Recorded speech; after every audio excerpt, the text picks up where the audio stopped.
Introducing a completely redesigned experience that you can sense.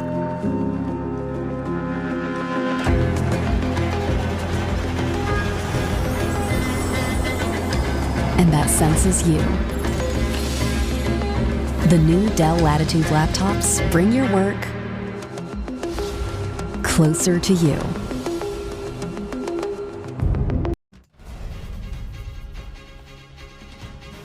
Tonight, guilty on 34 counts. Donald Trump, now the first former US president to become a convicted criminal. How the historic verdict in the hush money case will impact the race to lead the free world. Also tonight, New Zealand slams Australia for changing a controversial immigration ruling.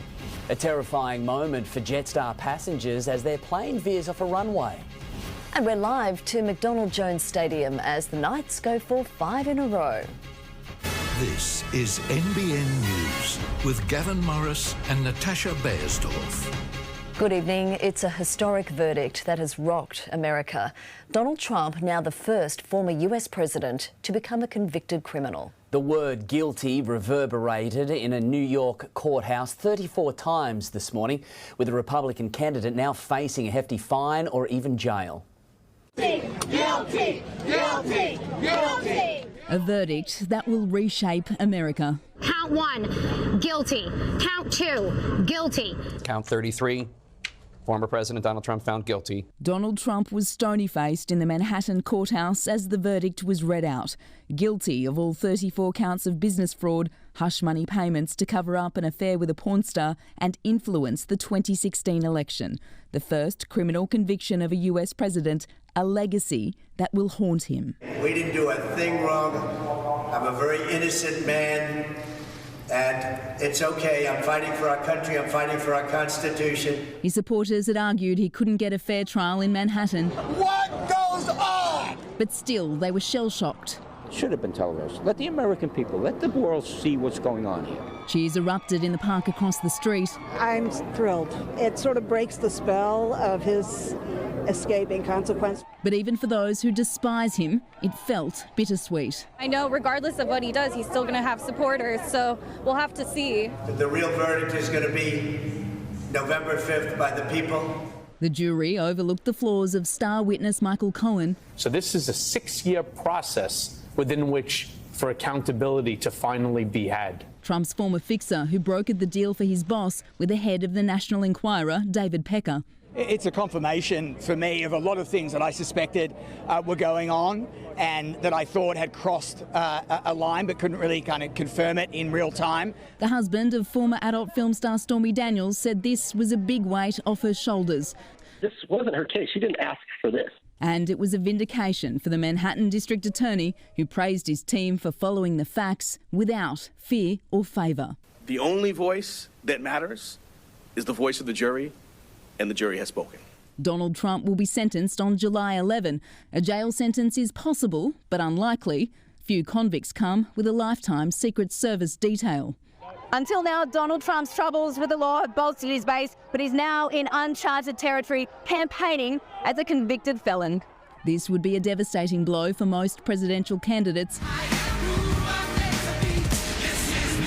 But his son Eric filmed as Trump appeared unfazed as both tears and jeers rained down on Trump Tower. From eldest daughter Ivanka, "I love you, Dad." His family sending public messages of support, except for wife Melania. In New York, Alison Petrowski, NBN News.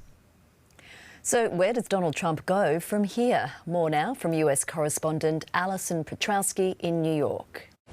Donald Trump has already foreshadowed an appeal which will take months to play out and will not be wrapped up until after the November election. Within hours of becoming a convicted criminal, Trump announced he would be campaigning once again, this time here in New York at Trump Tower. In 7 hours from now, he will host an event. It's 6 months until the US election and he has no time to waste. Donald Trump's fate is now in the judge's hands, but he's already using the headlines to supercharge his presidential bid. Donald Trump is preparing for a fight. This is long from over. Thank you very much. Within minutes of the conviction, his website's front page became a fundraising platform and it crashed. He claimed to be a political prisoner, the victim of a witch hunt, and his lawyer is crying foul. Did your client get a fair trial? I mean, no. I don't think so. Tonight, that client returned to his tower from a campaign fundraiser. The race to the White House now has a convicted felon. And days after Judge Juan Merchan sentences Donald John Trump, the Republican Party will formally declare him their pick for the White House. He also faces 3 other criminal trials. It's unlikely any will get underway before Election Day in November. And if Donald Trump wins, he could pardon himself from 2 federal cases. But he cannot pardon a state charge or conviction, including today's. Polls indicate this will be an incredibly tight presidential race. Just a handful of states will be key. The question remains how much today's historic event will move the needle in the minds of voters. The conviction will likely be used by both campaigns to try and sway those who'll be deciding America's commander-in-chief. This is a justice system that hunts Republicans while protecting Democrats. President Joe Biden not speaking publicly, instead posting online. There's only one way to keep Donald Trump out of the Oval Office, at the ballot box, a message he will likely spread across the country in the months ahead. The Biden campaign declaring the threat Donald Trump poses to our democracy has never been greater. Watching all this closely from afar, an AUKUS ally. The relationship between Australia and the United States is a relationship between nations, not just between individuals. Even with a conviction, the 45th president can still be commander-in-chief. If he avoids jail, he can still vote for himself.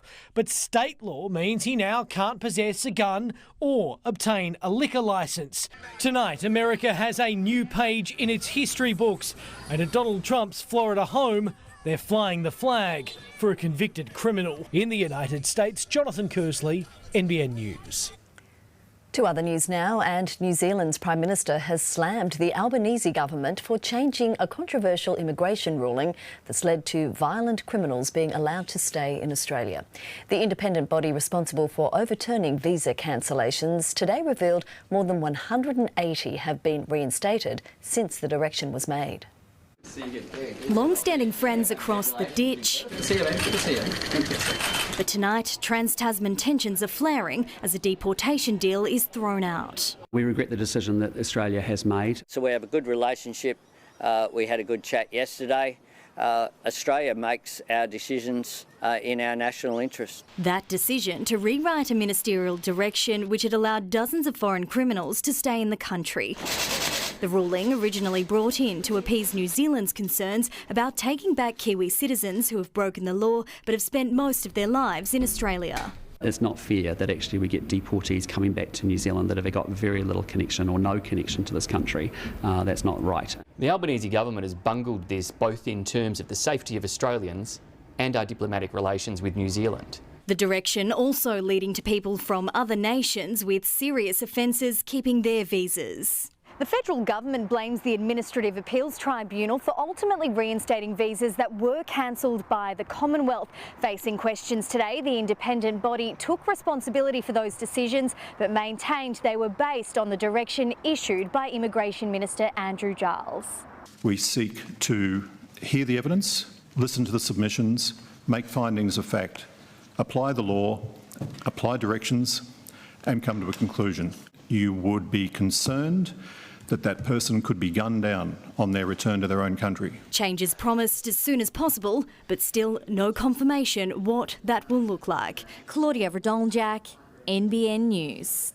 Bruce Lerman has lodged an appeal against his crushing defamation defeat by Network 10 and host Lisa Wilkinson. In April, the federal court found that on the balance of probabilities, the former Liberal staffer raped Brittany Higgins at Parliament House in 2019. Lerman filed the paperwork at the 11th hour. The deadline to do so was today. New allegations have emerged about what happened after the armed hold-up at Newcastle's Commonwealth Hotel earlier this year. The claims emerged as one of the 2 men charged over the robbery applied for bail.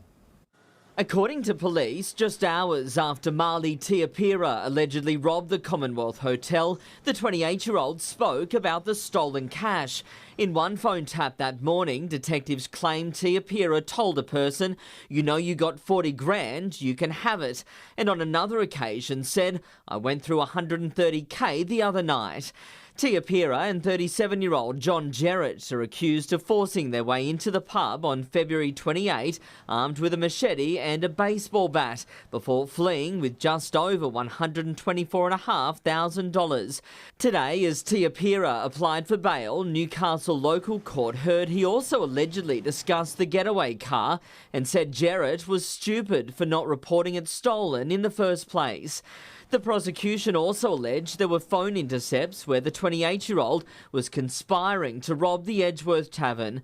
But Tiapira's lawyer, Cameron Duncan, argued there was no DNA or fingerprints linking his client to the crime and that he had explanations for the phone comments, including that the $40,000 was referring to the potential sale of a litter of dogs. Magistrate Robert Stone said he was very suspicious about the exchanges involving Tiapira and labelled the alleged robbery a serious incident involving violence and injury, while ruling there were no suitable bail conditions. Ultimately, bail was refused. The case will return to court next month.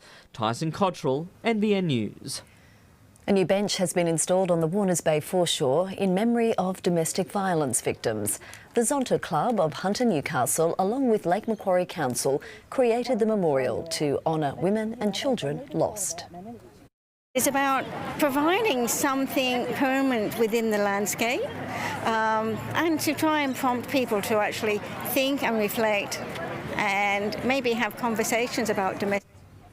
They also hope the bench will give people the strength and confidence needed to seek help. Lake Macquarie has a new landmark with the $235 million outdoor concert venue at Morisset taking shape. The stage now has a striking-looking roof, giving locals an indication of what's to come. It's a shell of epic proportions, 100 metres wide and 30 metres high, large enough to house a jumbo jet. And now white Teflon-coated canvas stretches across the entire roof. There's still a fair bit of work to do, obviously, the rest of the seating bowl, the lawn space, etc., but it's a huge leap forward. Once complete in late 2025, the Cedar Mill Amphitheatre will be among the biggest outdoor music venues of its kind in Australia and Southeast Asia, capable of holding 30,000 people. So we're looking at both the big stadium shows that have, a lot have been through Australia in the recent times, but also the arena shows that, play the Sydney and the Brisbane and Melbourne markets. They'll be able to play here as well. Developers are now turning their attention to securing a local skilled workforce to support the venue, working with TAFE and the university. Event managers, production managers, riggers, staffing to actually work on the venue and on shows. But equally, there's a large workforce that we're going to need for both front of house ushers and security. As for which headline act will christen the venue here at Morisset, Cedar Mill says the wheels are already in motion and they hope to lock in a superstar.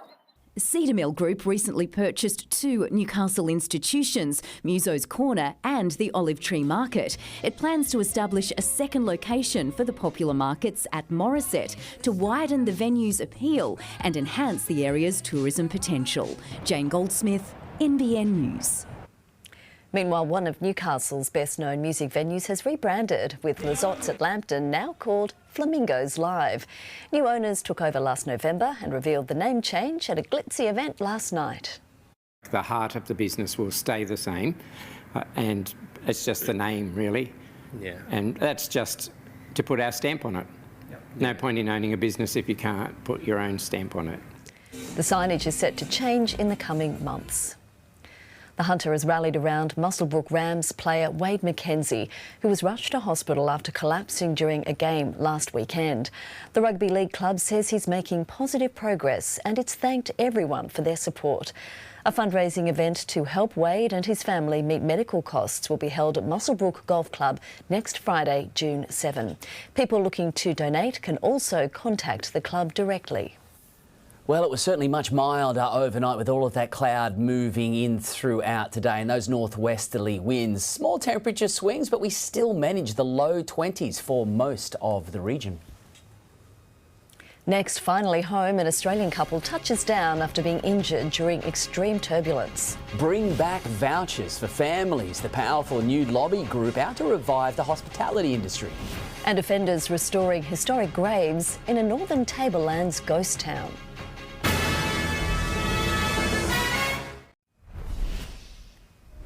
Rescue teams are still searching for survivors in Papua New Guinea 1 week on from a massive landslide. At least 670 people have now been confirmed dead, but there are fears for more than 2,000. Treacherous terrain and a lack of heavy machinery are slowing down rescue efforts. There was a scare for passengers on board a Jetstar flight in New Zealand this morning.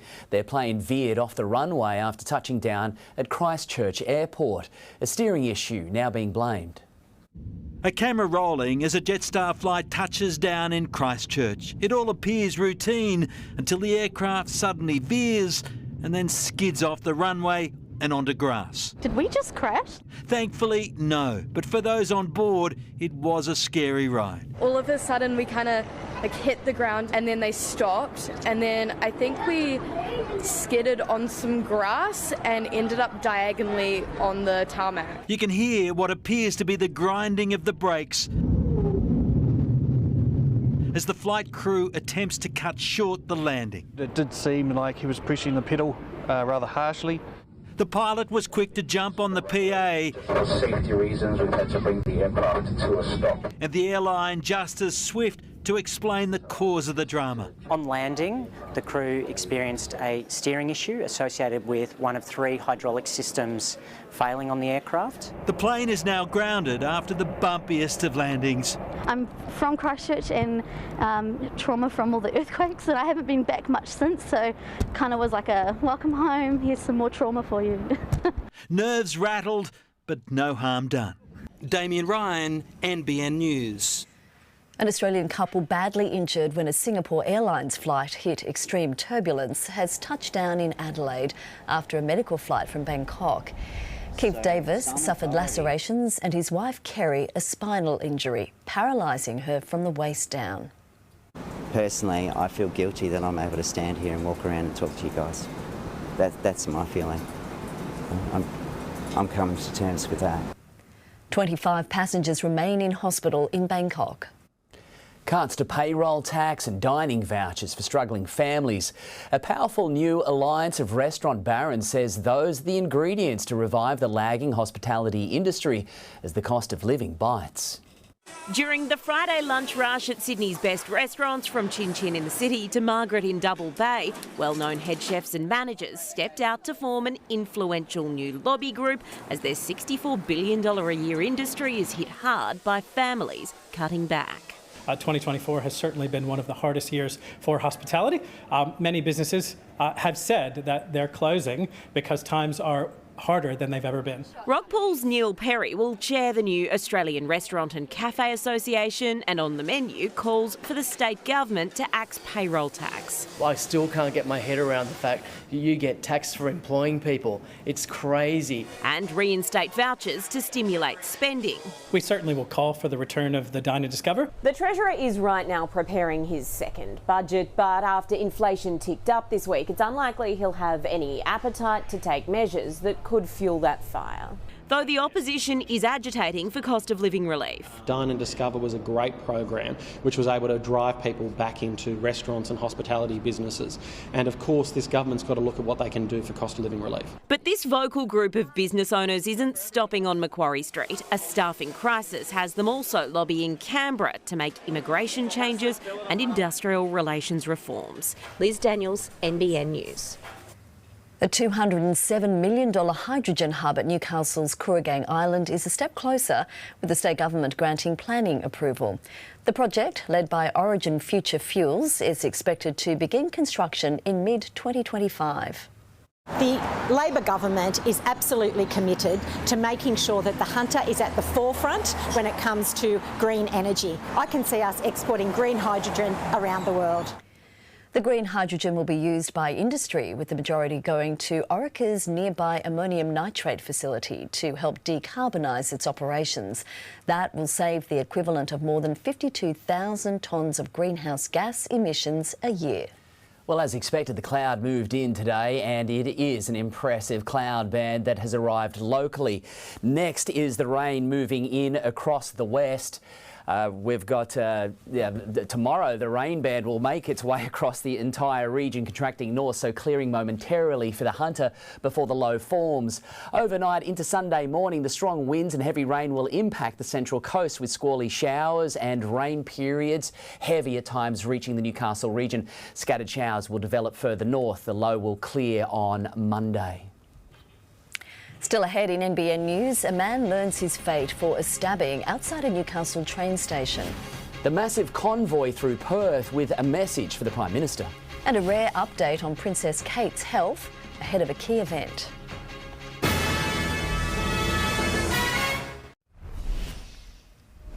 You're watching NBN News. These are our top local stories. There were dramatic scenes in Nimbin last night when a car spun out of control and left a trail of destruction, including at the town's pub.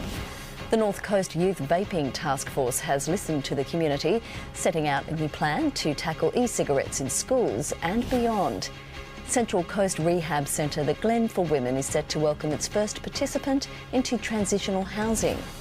Walker farmer Nick Blomfield is pioneering a new grazing method to store carbon emissions from cattle in soil, becoming just the second producer in New South Wales to be awarded carbon credits for the initiative.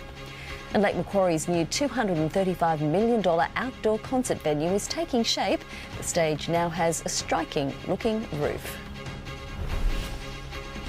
A 26-year-old man who stabbed a person outside a Newcastle train station could be released from prison in October. Zach Rolls Fitzgerald was today jailed for a minimum of 18 months over the attack in April last year. He met the 28-year-old victim outside Broadmeadows Station to collect money after earlier supplying him with Xanax and stabbed him once in the abdomen. A judge found Rolls Fitzgerald was remorseful and noted his mental health issues. Around 3,000 farmers from across Western Australia have made a powerful statement descending on Perth. They're protesting against the federal government's ban on live sheep exports, worried it'll decimate rural communities. They turned out in droves to send a message. More than 1,500 utes, trucks and tractors descending on Perth, demanding the Albanese government's ban on live sheep exports be overturned. This is just evidence that the bush has had enough. We're sick of being pushed around the place. We're sick of being dictated to by a federal government that's not listening. We care for our sheep so much, and we treat them with full respect for their whole lives, and we're just out there to feed the world and make sure everyone gets food on their plate. Regional people fear the ban will decimate country towns and destroy their livelihoods. Shearers, truckies, stockies, you name it, it's going to affect communities. Less people in our communities mean less children in our schools, less businesses in our towns, less people playing sport, and slowly regional communities will just die. Support from across the agricultural sector, including from people not directly involved in the industry, but the government says otherwise. We know from surveys that this policy has the overwhelming support of West Australians, so now what we're doing is getting on and delivering an election commitment. It's clear today just how many people and families this ban will affect. Farmers say they won't give up the fight until it's overturned. We're hoping this rally gets all the way to Canberra so they know how we feel about this and how much we need it. An old cemetery in the Northern Tablelands is being restored by a group of offenders guided by community experts. More than 700 graves at Hillgrove have become overgrown since the gold mining town was abandoned back in the 1920s. Community service offenders from Armidale have been tasked with weeding and cleaning up the area. Kensington Palace has given a rare update on the Princess of Wales, announcing she won't be attending a key military event next month. The King, however, will be at the annual Trooping the Colour, but his role has been scaled back as he recovers from cancer. Pinpoint precision at a practice for the King's birthday parade. This year, the Irish Guards will troop their colour at the annual event. The Princess of Wales is their Colonel-in-Chief and would usually take the salute at a dress rehearsal on June 8. But in a rare public update on her movements, Kensington Palace has announced Kate won't be attending as she continues chemotherapy. We wish the Colonel of the Irish Guards the best wishes for her recovery, and again the Irish Guards are hugely proud to have her as their Colonel and want to put on a really special show this year. Trooping the Colour is a spectacular display of the British military, full of pomp and ceremony when traditionally the royal family watched the fly past from the Buckingham Palace balcony waving to crowds. Whether Kate will be at the June 15 event is not clear. The palace has announced the King will take part in the Trooping the Colour event, but the capacity in which he does so will be altered slightly at the advice of the monarch's medical team. King Charles won't inspect the guards on horseback as he did last year. Instead, he'll do so from a carriage alongside Queen Camilla. The adjustment, a reminder that the King remains on the road to recovery from his own cancer battle. In London, Jessica Millward, NBN News.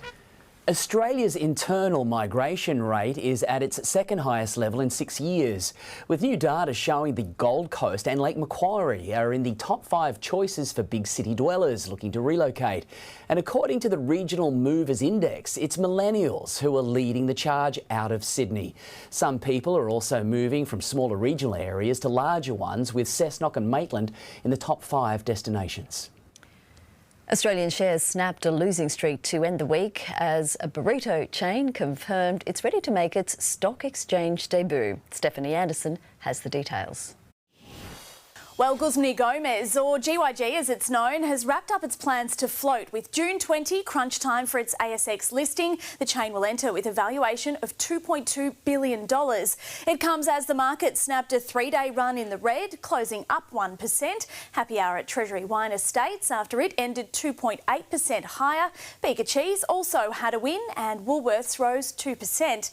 A positive Friday for the Big Four banks too. CBA ended up 1.3%, ANZ 1.15%. And the Aussie dollar had a fairly solid day. It's buying around 66 US cents and 52 British pence. Australian researchers are exploring a breakthrough treatment for anorexia. Using electromagnetic therapy, the team from Melbourne is targeting the part of the brain responsible for causing symptoms of the eating disorder. With waves of energy, these researchers are embarking on a world-first trial that could finally bring a cure for anorexia. If you fire lots and lots of pulses, it changes the activity levels of the brain tissue. While electrotherapy has been used to treat depression for decades, this is about targeting the brain network that appears to cause anorexic behaviours. We identify each individual's specific target. Discovering this specific anorexia brain network was a major breakthrough for researchers.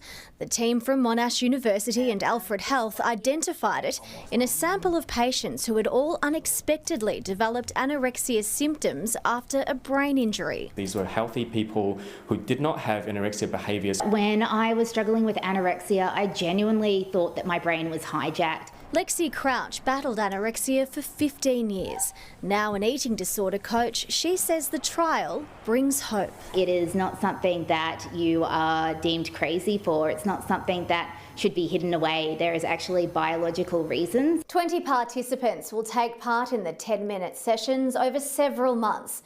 Then interim results are expected early next year. We really do need to add more innovative and evidence-based treatment options. To have made a full recovery from anorexia is something that I wish for everybody in the future. Now to a farewell fit for a favourite employee. Kmart doorman Glenn was clapped out of the Stockland Green Hills store today after his final shift following 17 years of loyal service. Popular with his colleagues and customers, shoppers helped organise the rousing retirement send-off in appreciation of his friendly nature and impeccable service. Enjoy retirement. He's popular. Well done, Glenn. Absolutely. Let's move to sport now. Jack Howard's with us. The Knights are in for another soggy home game tonight, Jack. They are, but they are becoming a wet weather specialist. After the break, we're live to McDonald Jones Stadium for the late mail ahead of tonight's clash with the Bulldogs. Also ahead, Cam McInnes prepares for a new role in Origin 1. And the Matildas ready for their second last hit out before the Olympics. Intuitive, capable, and above all, intelligent. The Ford Escape is fearlessly designed and makes every day effortless.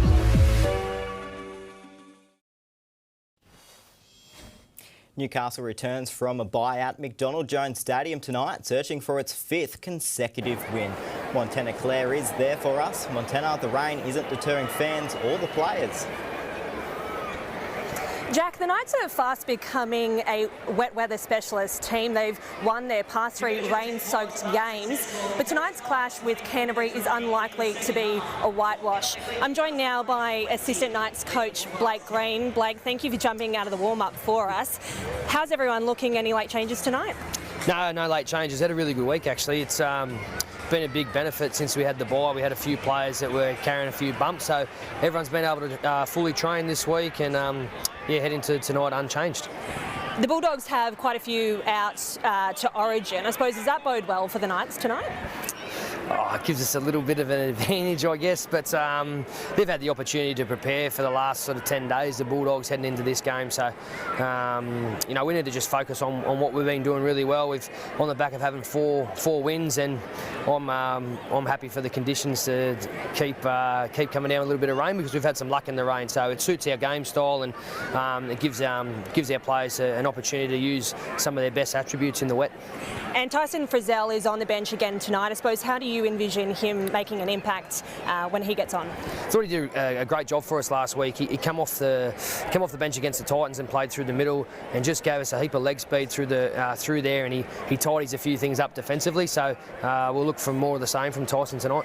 Awesome. Well, all the best tonight, Blake. Thank you so much for joining us. And Jack, all the action from tonight's Knights-Dogs clash will be right after a current affair. Thanks, Montana.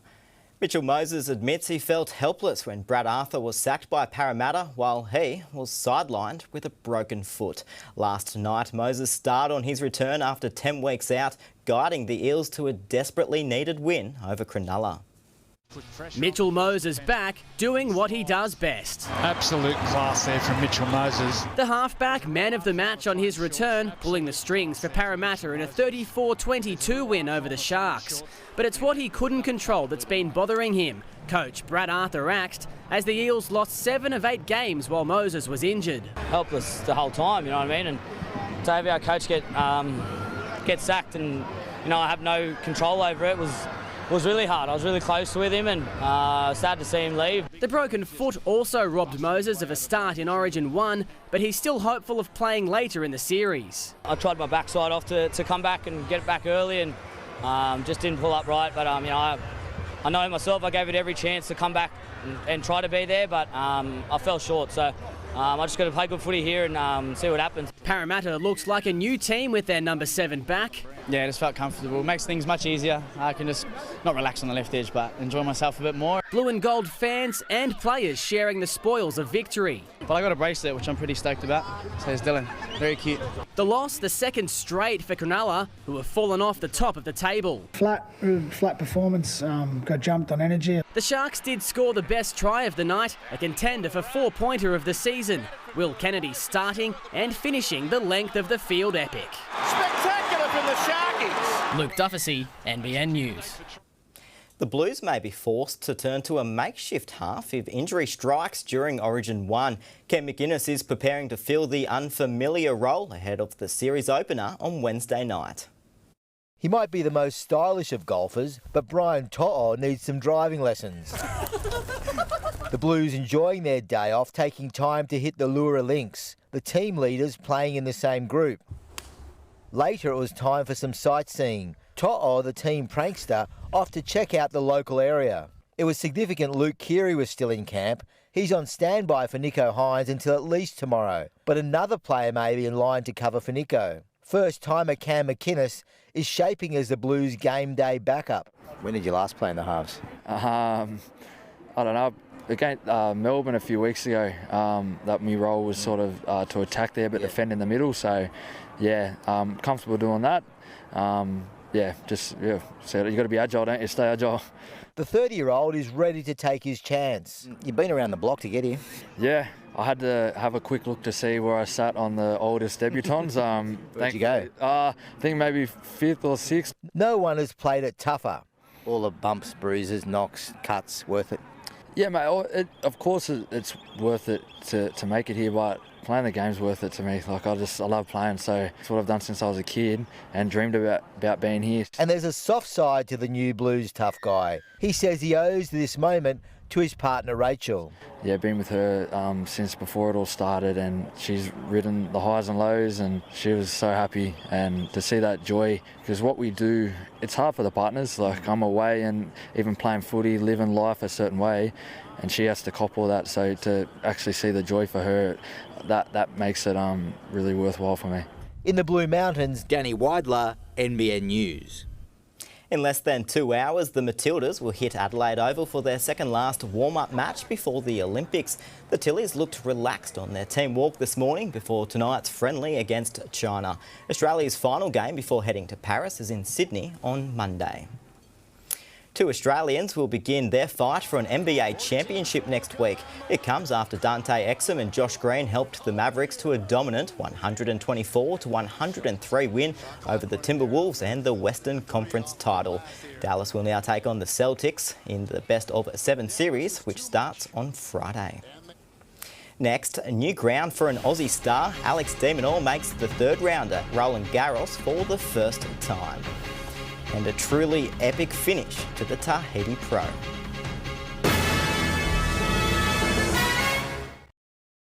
This report brought to you by McDonald Jones, building the Australian dream for over 35 years.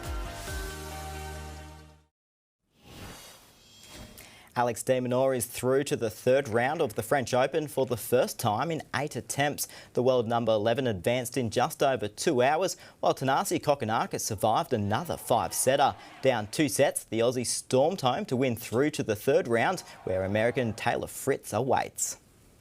It'll go down as one of the great days of competitive surfing. Chopu again roaring to life for the final day of the Tahiti Pro. There were perfect 10-point rides and heavy wipeouts before Brazilian Italo Ferreira walked away with the trophy. Newcastle's Ryan Callanan was the best of the Aussies, reaching the quarterfinals.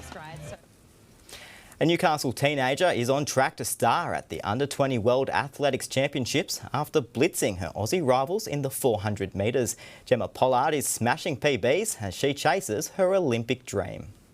It's meant to be the off-season, but try telling Pollard that. This is where you'll find her 4 days a week all winter after a breakout summer. This season's been amazing for me. It's technically last season, but the Australian season we just had was amazing. Her season capped off with a personal best in the 400 at the Canberra Track Classic. Pollard, a personal best of 52.97. With that run, the 19-year-old qualified for the world titles in August, where she'll enter the event as the top-ranked Australian. It was so grateful. It was just all the hard work and love for it that got me there, and obviously my coach and friends and squad and support around me, parents, everything goes into it. Pollard also earned a call up to the open relay team for last month's World Championships in the Bahamas. I was first reserve for the team, but I was mixing with the girls that I raced with all season and some of the best in the Open, so that was awesome. Rubbing shoulders with Olympians has given the Newcastle team a better idea of how to qualify for the 2028 Games. Yeah, it's definitely achievable, 4 years away, so got plenty of time. And making her rise all the more remarkable, the fact she's had to contend with asthma her entire career. And I was getting to the end of the race and actually needing to be attended by the medical team a few times, but I actually saw an amazing breathing therapist at Attune Health Centres, and he really helped me overcome that barrier. Hunter bull riders dominate the New South Wales team for the PBR Origin Series, with 4 now part of the side. Windella's Josh Grant, Dungog's Thomas Hudson and Singleton's Jono Cooling were all named today, joining captain Lachlan Richardson. It's now 30 years since Kurri Kurri won its second of 3 back-to-back Newcastle Rugby League premierships, and this weekend the club will celebrate that 1994 victory over the Scorpions with a rematch 3 decades in the making. Curry's Brendan Dooley remembers it like it was yesterday. It is a long time ago, and the old body certainly feels it, yes, no doubt about it. He was part of the 94 Bulldogs squad that made history against the then Toronto Scorpions. They were big moments, you know. It was a big game. We had a good side, they had a good side. You know, we knew we were up for a battle on the day. We came prepared. Captain coach Steve Linnane's game plan was simple. We're a working man's side, you know. We just wanted to get out there, roll the sleeves up. If everybody went out there and did their job, worked for each other, stayed strong like there was no tomorrow. But it was a telegram from local product turned league legend John Sattler that really got the Dogs going. It was read out, and the last couple of lines were, it's the game today is not a matter of life or death. It's much more important than that. So we ran out with that in our heads.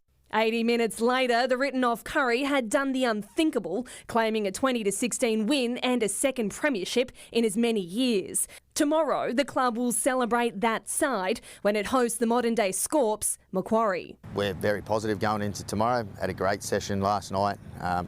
Everything points towards a really good performance tomorrow. It'd be just good to get together with all the boys. You don't see a lot of the guys. No doubt we'll have a few beers and tell a few stories. Kick-off is at 3 p.m. Montana Claire, NBN News. Should be a cracking game. I would think so. Thank you, Jack. Absolutely. All right, thanks, Jack. Stay with us. Weather details next.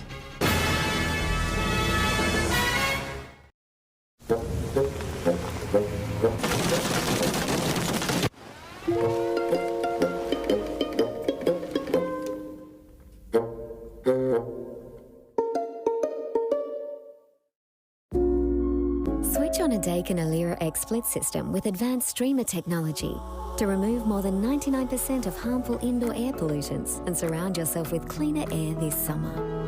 Daikin, perfecting the air. Winter is ready to announce its arrival on the first weekend, and it's going to be quite an opener to the season ahead. First of all, let's go to this morning. Dale getting a shot of the high-level cloud with the gap on the horizon. As the sun came up, it illuminated that high-level cloud moving in from the west, so the city looking quite spectacular this morning. It's already laid down solid rain of 20-30 millimetres widespread from Western Australia all the way to Tasmania. It's been very warm ahead of it. It was a far different story early this morning for early morning rises. Very mild conditions. Lots of cloud, and now the wet weather is streaming down from the northwest, and it's quite slow moving. It's like a conveyor of moisture streaming from the north, and that is moving in tonight, and it's going to be passing over us overnight and into tomorrow morning. Then that whole system is going to contract north, begin to clear. We get a little bit of a break, a little bit of a gap, and then the low is going to form. Cold air in behind it, and now we've got another front on the way in the west. But just look at this system. There's the rain band pushing through, contracting to the north, then the low forms. So then we'll be hit by the secondary system here. Heavy rain headed for Sydney, the central coast especially, as early as tomorrow afternoon, evening, and then moving in, affecting Newcastle as we pushed to tomorrow night, overnight, and then into Sunday. We'll see strong winds, big sea swell, and heavy downpours. And now the blocking highs are losing the battle, and the fronts are beginning to win, with showers returning to Perth again, clearing in central Australia, wet and overcast right throughout the eastern fine in the north. Today, we still managed the low 20s throughout the valley with the wet weather beginning to move in. High teens, low 20s today. So there's the winds picking up speed, and just watch this low. So that's the band moving through, and look at the low by tomorrow evening. You can see forming somewhere just off our coast, and that is going to be problematic, particularly for the central coast around the lake area. So more heavy falls on that saturated ground. There's the rain band overnight and throughout tomorrow. There's a little bit of a gap before the squally showers, heavy at times, move in overnight Saturday to Sunday. So a pretty wild first weekend of winter on the way. Very small temperature swings yet again. Still fairly mild overnight with the cloud cover and still that warm air getting in. So very small temperature swing, almost non-existent, I would say, because it's going to be cool, wet and overcast throughout tomorrow. It's all going to change offshore. Not too bad at first throughout tomorrow, but then you've got that shift. So the whole ball game will move around over the weekend. Sun to rise 6:46. 6, down at 5 to 5. The morning high tide early, the low tide there at 20 to 10 tomorrow. The swell still over a metre, metre and a half. So you can see some big numbers for Newcastle. It's going to be cold, it's going to be windy. It's all going to fine up as we move into early next week, and then we've got some fine days through the middle section, and then another system coming through at the end of next week. But some of that rain falling throughout the valley where it's still very welcome, but not for the Central Coast where you need to take care this weekend. Going to the surf, well, today still seeing some waves move through, fairly light winds. There's probably going to be some windows of opportunity still throughout tomorrow, but then it's going to be just out of control by the time we hit Sunday. So take care this weekend. So winter just wants to throw open the door and barge on in this year. Yep, it's arrived. Thank you, Gav. That is NBN News for this Friday. A current affair is up next, followed by the Knights Bulldogs clash. So thanks from all of the team. Have yourself a fabulous weekend. Good night. Good night.